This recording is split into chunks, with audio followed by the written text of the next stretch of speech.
warahmatullahi wabarakatuh. Perkenalkan, kami dari kelompok 6 untuk menjelaskan dan mempresentasikan tugas laporan desain dan manajemen proses bisnis. Nah, kami melakukan penelitian di STIMIK Jabar. Nah, ini judul tugas yang kami lakukan yaitu pemodelan proses bisnis studi kasus perwalian mahasiswa secara online di STIMIK Jabar. Tugas ini dikerjakan oleh yang pertama oleh Anggia Robiah Al-Adawiyah, yang kemudian saya sendiri Abu Yusdi. Nah, yang pertama terdapat resume eksekutif. Pada resume eksekutif ini bahwa STIMIK Jabar merupakan perguruan tinggi di bidang teknologi informasi dan komunikasi yang mempunyai 2 program studi. Nah, di STIMIK Jabar ini terdapat 2 prodi, diantaranya yang pertama Teknik Informatika yang berjenjang S1 dan kemudian yang kedua Sistem Informasi yang berjenjang S1 sama, yang telah terakreditasi oleh Badan Akreditasi Nasional Perguruan Tinggi atau disingkat BANPT. Kemudian STIMIK Jabar didirikan oleh seorang pendiri Yayasan Al-Ghifari yang sekaligus merupakan badan penyelenggara STIMIK Jabar, yakni oleh Bapak Sali Iskandar pada tanggal 13 Maret 1996. Kemudian STIMIK Jabar ini telah aktif. Jadi selama berdirinya STIMIK Jabar telah menjadi bagian dari pemerintah Jawa Barat yang berperan aktif dalam peningkatan kualitas sumber daya manusia atau disebut SDM. Kemudian STIMIK Jabar selama ini kurang lebih 26 tahun telah menghasilkan kurang lebih 1435 lulusan. Nah, lulusan tersebut telah tersebar di beberapa perusahaan yang memiliki jangkauan dalam negeri maupun luar negeri. Jadi STIMIK Jabar ini telah menghasilkan para generasi lulusannya itu yang berada di dalam negeri maupun di luar negeri juga. Kemudian STIMIK Jabar dalam melaksanakan pengajarannya, STIMIK Jabar ini menerapkan kurikulum yang telah disesuaikan dengan beragam tuntutan yang mengacu pada agama Islam, di mana dalam kurikulum tersebut terdapat 6 SKS pendidikan agama Islam. Selain itu, kearifan budaya lokal, yaitu budaya Sunda, juga menjadi acuan dalam kurikulumnya. Terbukti dengan adanya 3 SKS pengenalan budaya khususnya Sunda. Sehingga lulusan STIMIK Jabar bukan hanya cerdas dalam teknologi informasi dan komunikasi, tetapi juga cerdas dalam emotional question. Menjadi lulusan STIMIK Jabar yang unggul untuk kehidupan dunia akhirat. Nah, jadi STIMIK Jabar ini mengembangkan pendidikan agama Islam juga dan tidak melupakan pendidikan budaya Sunda juga. Kemudian sepanjang berdirinya tentunya STIMIK Jabar memiliki berbagai macam rintangan yang harus ditangani dengan beberapa solusi yang sekiranya dapat membantu mempertahankan kredibilitas dan kualitasnya dalam membentuk lulusan yang berguna bagi bangsa dan negara. Permasalahan tersebut bisa bersumber dari eksternal maupun internal. Secara internal, STIMIK Jabar memiliki beberapa hal yang perlu dibenahi, mulai dari pelayanan akademik, kemudian administrasi, promosi, dan lain-lain. Laporan ini diharapkan dapat menjadi solusi bagi permasalahan terkait dengan pelayanan akademik, khususnya pada proses perwalian mahasiswa di semester baru yang dilakukan secara online. Karena kebetulan sekarang dilakukan secara online. Kemudian, tampilan ini. Kemudian pada tampilan selanjutnya yaitu deskripsi STIMIK Jabar.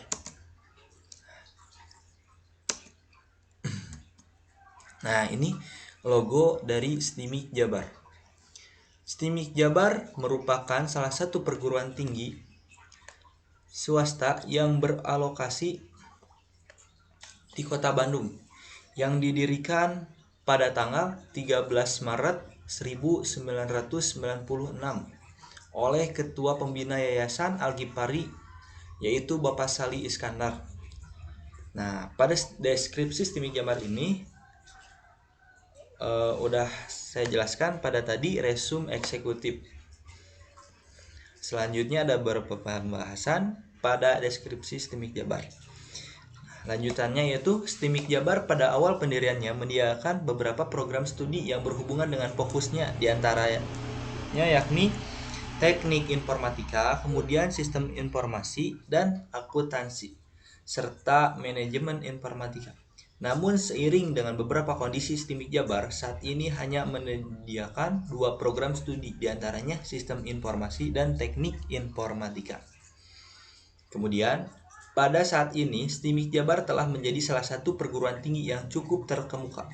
Bukan hanya di daerah Bandung saja, mahasiswa yang berkuliah di perguruan tinggi swasta satu ini juga berasal dari beberapa kota dan kabupaten di luar kota Bandung. Jadi para mahasiswa yang menjadi mahasiswa di kampus STIMIK Jabar itu beberapa berasal dari kota-kota yang berada di luar Bandung. Contohnya seperti dari Garut, dari Sumedang, dari Tasik, dan lain-lain. Kemudian,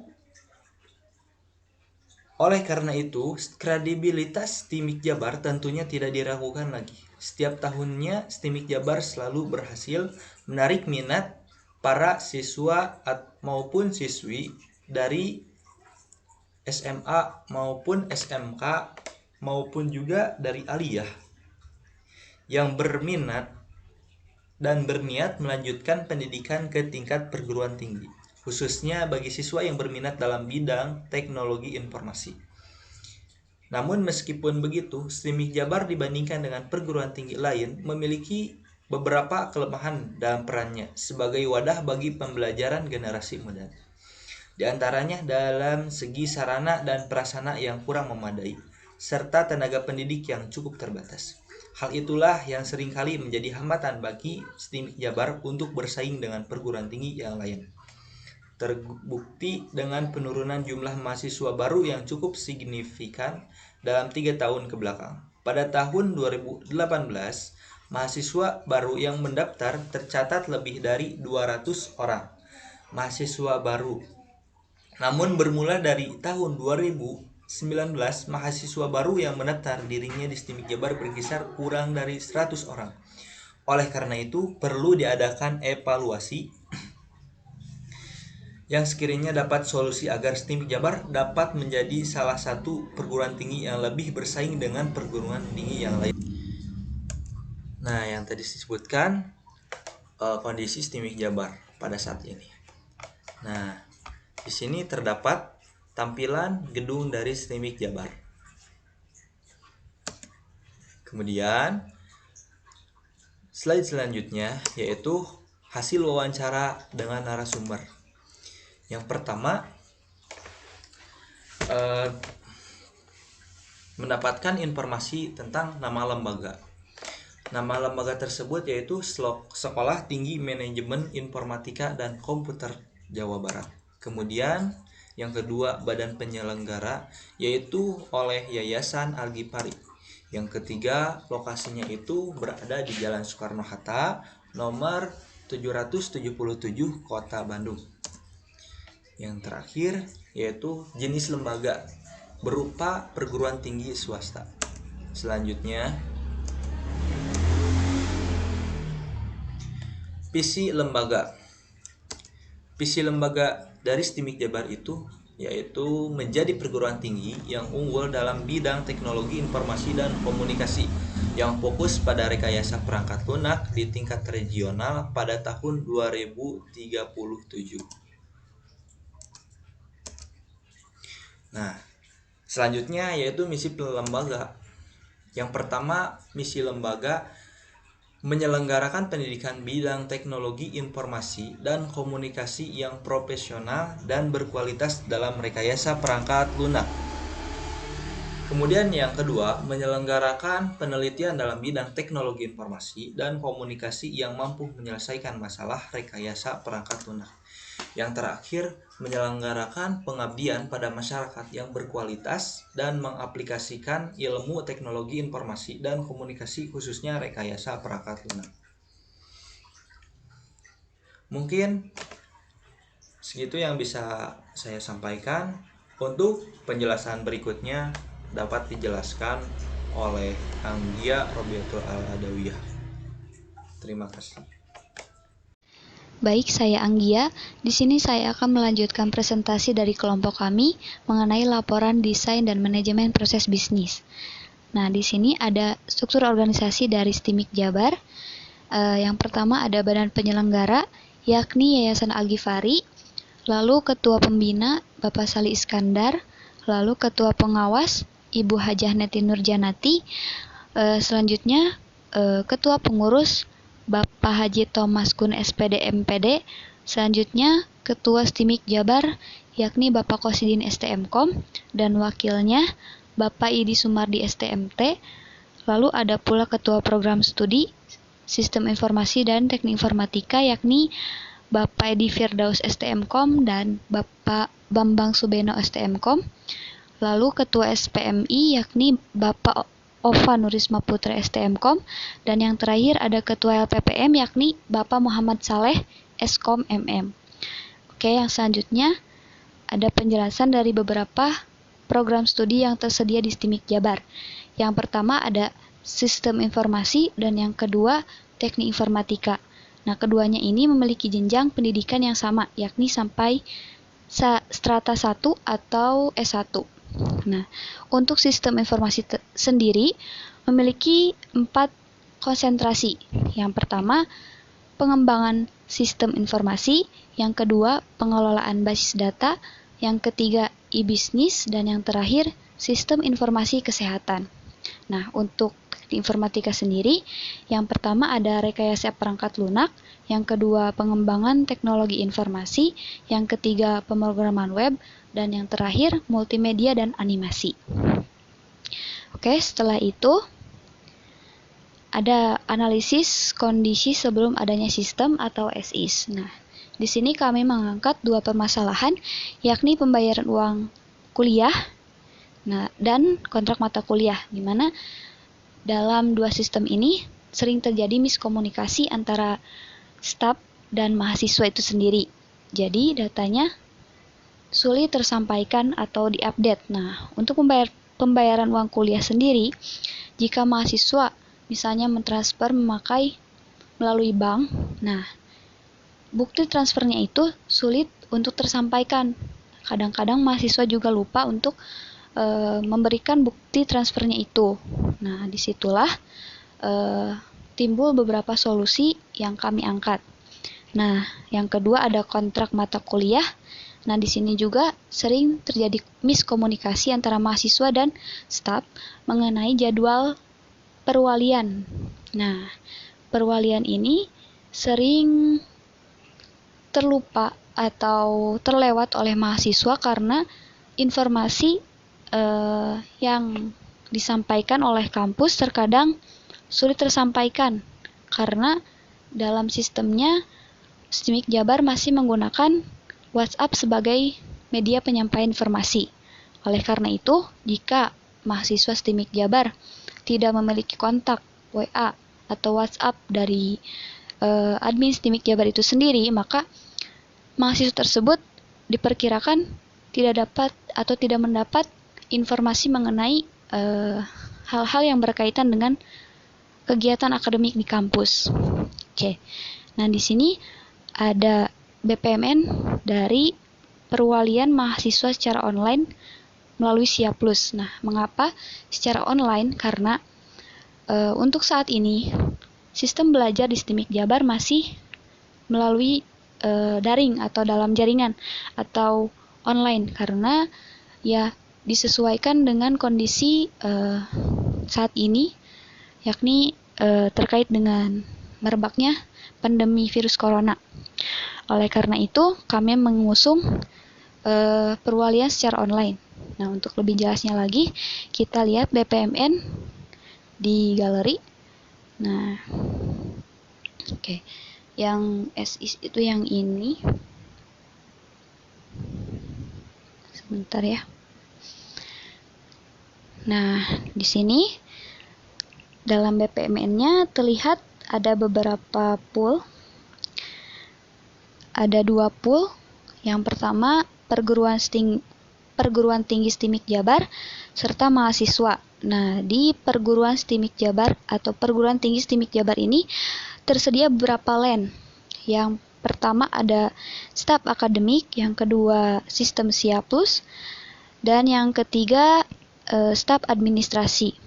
Nah, dalam proses bisnisnya sendiri, perwalian itu dimulai dari staf akademik menentukan penjadwalan mengenai perwalian akan dilaksanakan kapan. Oke.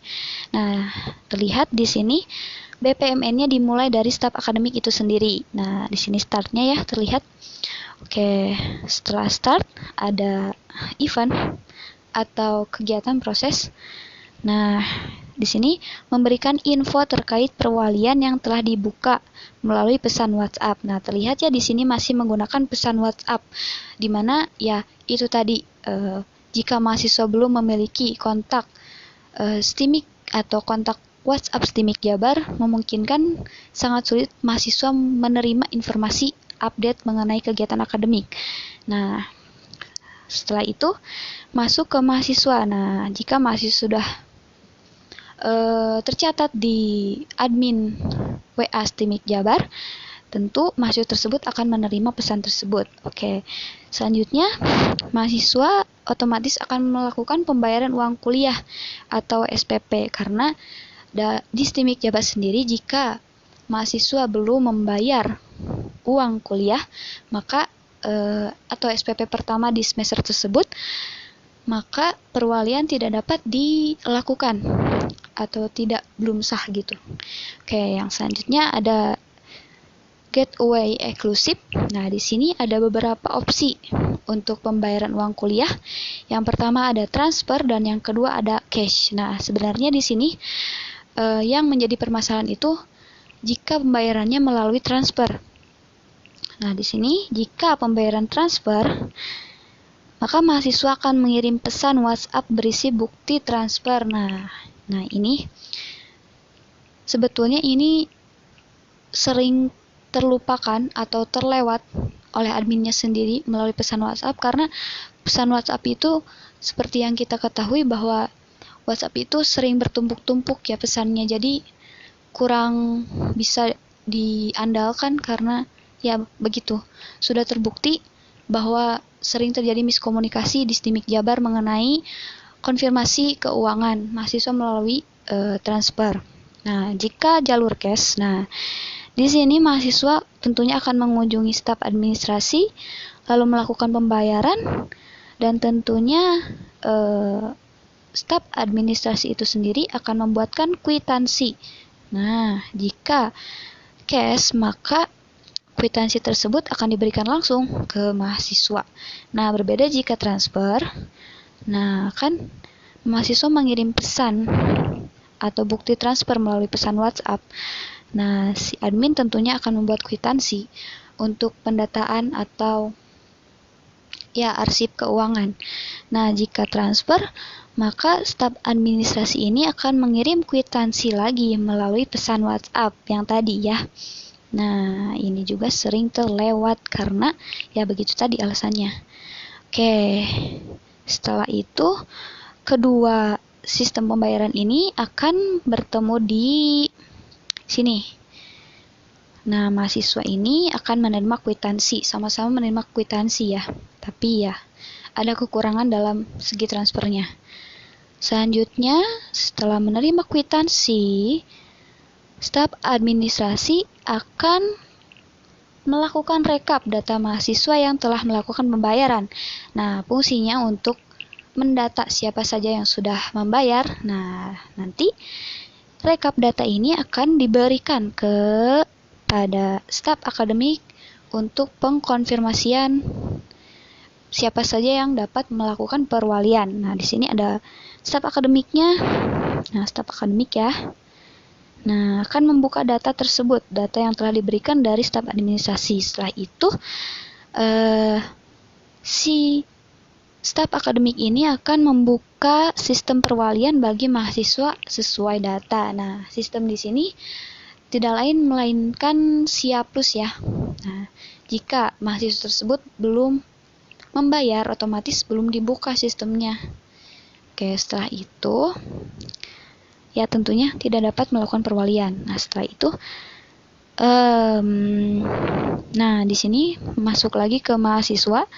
Setelah mahasiswa menerima konfirmasi tersebut, mahasiswa akan melakukan komunikasi ke Kaprodi. Sebenarnya ini jarang dilakukan oleh mahasiswa di STIMIK Jabar, melainkan karena mahasiswa cenderung jauh kondisinya, lokasinya jika sistem pembelajarannya masih daring. Sebenarnya bisa lewat WhatsApp tapi jarang dilakukan. Tapi ini merupakan prosedur utama dari perwalian itu sendiri. Yang selanjutnya, setelah melakukan komunikasi ke Kaprodi, mahasiswa tersebut akan melakukan login di halaman siaplus.stimikjabar.ac.id /login. Nah, di sini mahasiswa tersebut masuk ke sistem Siaplus itu sendiri. Nah, lalu mahasiswa tersebut akan membuka menu kartu rencana studi. Nah, disinilah tempat untuk mengkontrak mata kuliah yang akan dikontrak di semester tersebut. Oke, setelah itu ya membuka opsi semester yang akan dijalani, lalu mengontrak mata kuliah sesuai saran Kaprodi. Oke. Nah, setelah itu sistem Siaplus ini tentunya akan menyimpan data mahasiswa yang sudah melakukan perwalian. Nah, setelah itu perwalian selesai dilakukan. Oke. N-nya di sini ya, di sistem Siaplus. Oke. Selanjutnya setelah ini ada lagi satu analisis produk usulan. Nah, di sini kami mengusulkan beberapa solusi mengenai permasalahan yang tadi. Yang pertama tadi ada pembayaran uang kuliah, permasalahannya yakni miskomunikasi, dan yang kedua yakni kontrak mata kuliah mengenai informasinya. Nah, di sini juga miskomunikasi, dan di sini kami mengusulkan beberapa fitur yang bisa menjadi solusi dalam permasalahan yang tadi. Nah, yang pertama ada fitur keuangan dalam sistem Siaplus STIMIK Jabar. Nah, fitur keuangan ini tentunya akan sangat berguna bagi mahasiswa di mana sistem Siaplus ini tentunya dipegang oleh dua arah. Nah, si admin dan mahasiswa itu sendiri, maka komunikasinya tidak melalui pesan WhatsApp karena tentunya mahasiswa jika dibandingkan dengan WhatsApp, setiap mahasiswa pasti memiliki akun Siaplus ya. Nah, di sini akan mengurangi peluang miskomunikasi antara admin dan mahasiswa itu sendiri. Nah, oke, yang kedua ada fitur web push notification pada sistem web Siaplus STIMIK Jabar. Nah, ini juga berguna untuk menyampaikan informasi secara cepat atau update ya. Nah, seperti notifikasi saja, jika kita mendapatkan notifikasi pesan dari WA, maka jika si pengirim mengirim, maka kalau datanya terhubung ya pasti ada notifikasinya, jadi nggak akan terlewat. Nah, dalam fitur keuangan itu sendiri, ada beberapa fitur yang kami usulkan. Yang pertama fiturnya itu menyediakan fitur upload bukti transfer. Nah, gunanya untuk ya tadi jika mahasiswa tersebut membayar secara transfer, nah mahasiswa tersebut bisa mengupload bukti transfernya ke sistem tadi. Nah, setelah diupload, bukti transfer itu bisa dibuka oleh adminnya. Nah, nanti dibuatkan kwitansinya. Setelah itu ada fitur yang kedua, mencatat pemasukan uang kuliah mahasiswa. Nah, di sini fungsinya untuk admin ya, lebih ke admin. Jadi admin itu nggak usah bolak-balik ke Excel ataupun yang lainnya untuk mengecek keuangan mahasiswa itu sudah bayar atau tidak, atau sudah diupdate atau belum. Nah, tinggal buka di Siaplusnya karena sudah tersedia. Nah, yang ketiga ada menampilkan jumlah tunggakan keuangan. Nah, ini sendiri berguna untuk mahasiswa. Jika si admin sudah mengupdate keuangan mahasiswanya, maka sistem akan otomatis mencatat tunggakan mahasiswa berapa lagi, karena sering terjadi mahasiswa itu kebingungan berapa jumlah tunggakan yang harus dia penuhi. Nah, oke. Jadi kalau sudah ada sistem ini, mahasiswa tinggal buka Siaplus, nah ada jumlah tunggakannya. Oke, yang selanjutnya ada otomatis menghasilkan kwitansi berformat PDF. Nah, ini juga untuk memudahkan konfirmasi sebenarnya. Jika ada yang terlewat atau belum diupdate oleh admin, mahasiswa bisa memberikan kwitansi berupa PDF tersebut kepada admin untuk bukti bahwa dia telah membayar. Oke. Untuk yang kedua, fitur web push notification itu fiturnya memiliki hanya satu sih, menyediakan informasi terkini terkait perkuliahan yang dapat membantu mahasiswa mendapat informasi lebih cepat dan lebih merata. Oke, kurang lebih itu solusi yang kami tawarkan untuk BPMN-nya sendiri di sini ya. Sebentar. Nah, ini merupakan BPMN setelah diterapkannya solusi dari kami. Oke. Sebenarnya poolnya masih sama ya, ada 2. Nah, di perguruan tinggi juga lainnya ada 3. Nah, di sini juga sama, dimulainya dari staf akademik. Nah, bedanya di sini menggunakan notifikasi dan fitur-fitur baru dalam Siaplus. Nah, di sini ada membuat, setelah staf akademik tentunya ya, membuat pengumuman terkait jadwal perwalian di Siaplus Timik Jabar. Nah, bedanya dengan yang tadi itu, staf akademik di sini akan membuatnya di Siaplus tadi, enggak melewati WhatsApp. Nah, di sini jadi bentuknya itu notifikasi ya, notifikasi message ke mahasiswa. Nah, tentunya mahasiswa akan menerima notifikasi tersebut, lalu melakukan pembayaran uang kuliah sama ya seperti tadi. Nah, di sini ada transfer dan cash, gateway eksklusif, memilih salah satu. Nah, jika cash tentunya sama ya kayak yang tadi, tidak jauh kayak yang tadi. Nah, di sini bedanya kalau transfer. Nah, kalau transfer, mahasiswa kan tadi mengirimnya lewat WA. Nah, di sini setelah diterapkannya solusi kami tadi, ada perubahan, yakni mahasiswa akan mengupload bukti transfernya di Siaplus. Nah, oke. Selanjutnya, Siaplus tersebut akan menyimpan bukti transfer lalu mengirim notifikasi pesan secara otomatis ke admin. Nah, ini fungsinya untuk memberikan konfirmasi langsung ke admin biar nggak terlewat gitu. Karena kalau nggak ada notifikasi tentunya sama aja kayak WA, nggak, susah sampai ke admin. Oke. Nah, sistem administrasi terus akan membuka pesan tersebut, lalu membuat kwitansi, lalu jika transfer. Nah, di sini ada yang berbeda lagi. Kalau kan tadi setelah membuat kwitansi dikirim lagi lewat WA.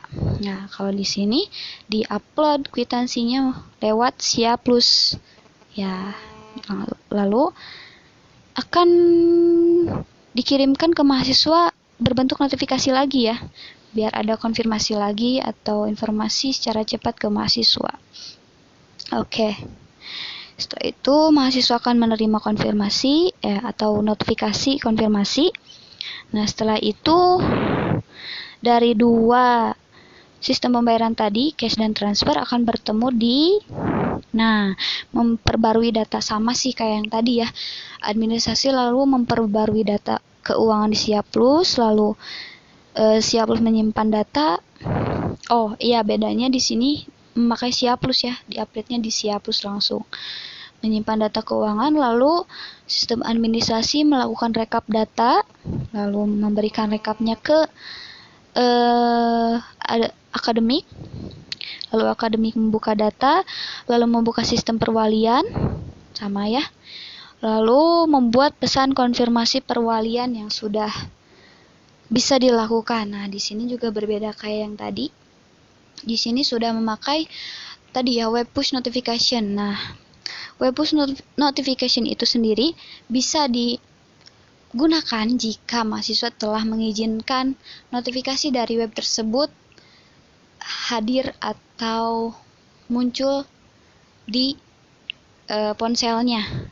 Oke, setelah itu pesan konfirmasi bisa melakukan perwalian tersebut akan terkirim ke mahasiswa, lalu mahasiswa otomatis akan membuka pesan tersebut, lalu melakukan komunikasi ke Kaprodi, lalu sama kayak yang tadi ya, melakukan login di laman Siaplus, lalu membuka menu kartu rencana studi, lalu membuka opsi semester yang akan dijalani, lalu mengontrak mata kuliah. Dan yang terakhir tentunya sistem Siaplus akan menyimpan data mahasiswa yang telah melakukan perwalian. Nah, di sini sistemnya selesai.